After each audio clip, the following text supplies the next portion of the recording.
Hi. So we're back from Vernal, and we found all the things that we wanted to rework on it to dial it in a little bit more to make it better on the trail for ourselves.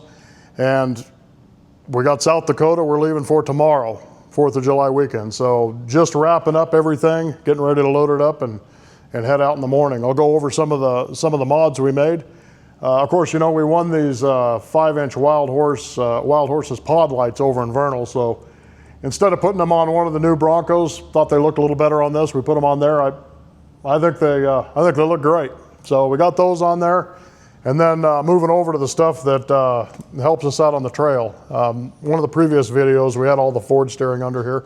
We've replaced that with the Apex. Note this is the Apex, not the RPM. The Apex is all steel. It is really heavy.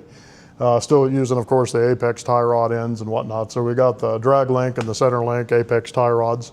Really makes it rigid. And of course, you see the hydro assist mounts we were talking about there with no hydro assist. And we'll kind of go over the what happened here. We got a new steering box from Red Top, and it ended up having a port right here at our power steering line. There was no way we're getting a line in there. So we sent the original box with the ports that we need back to Redhead, and hopefully they can rebuild that, get it back to us in a few weeks, and then we could put it back under here and then put this one on the shelf. I'm sure we'll use it for something down the line. But yeah, and then we'll have hydro assist. So we're just gonna have to kind of be careful, make sure we don't overheat the steering or anything like that, because it is working a lot harder with these 40s on there. We noticed it was getting a little warm in Vernal, so we'll just have to watch out for it. We ran this thing for years without hydro assist. We'll make it one more trail without it.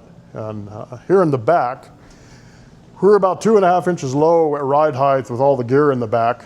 So rather than put a block under this thing, we decided to fab up some new spring hangers for it. And these spring hangers actually hang down 2.5 inches more than the original ones we had on here. So that's where we got our 2.5 inches. And the two reasons we did this is from swinging this down and then leaving the front spring hangers where they were, we kind of pivoted the rear end around and actually made our drive line perfect through the full droop and, you know, full articulation of this thing. This drive line straight as an arrow with a pinion, and the double cardan up there takes up the misalignment there. But this thing is smooth all the way at full droop, all the way up through, you know, when it's tucked up in there. It's great. So made that improvement, and I think that's going to be a lot nicer.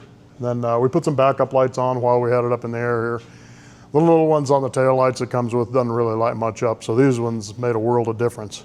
So that's what we've done to it for this trip, and we'll let you know how all these mods worked and kind of keep you posted on it. But make sure you like, subscribe, share, and we'll keep this up for you. Thanks again.